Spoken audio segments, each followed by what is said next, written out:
మాజీ కేంద్ర మంత్రి దివంగత నేత కాకా వెంకటస్వామి పదవ వర్ధంతి సందర్భంగా పెద్దపల్లి జిల్లాలో పలు సేవా కార్యక్రమాలు నిర్వహించింది రామగుండం లయన్స్ క్లబ్.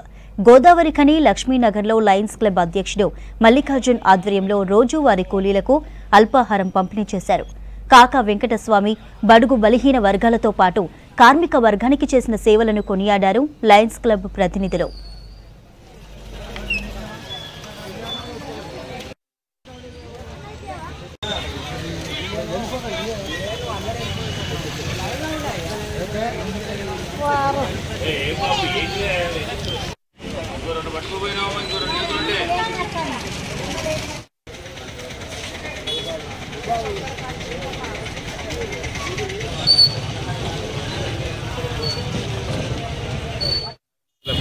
పెన్షన్ సౌకర్యం కల్పించిన మహా వ్యక్తి శ్రీ వెంకటస్వామి గారు. సింగరేణి కార్మికులుగా కాకుండా దేశవ్యాప్తంగా అసంఘటిత కార్మికులకు పెన్షన్ సౌకర్యం కల్పించినటువంటి వ్యక్తి మహానుభావుడు. ఎందుకంటే ఈరోజు ఏ చిన్న కార్మికుడైనా పెద్ద కార్మికుడైనా వెంకటస్వామి గారిని గుర్తుపెట్టుకునే పరిస్థితులు ఉన్నాయి అంటే వారు చేసిన సేవకు అది తార్కాణంగా భావిస్తూ ఉన్నాము.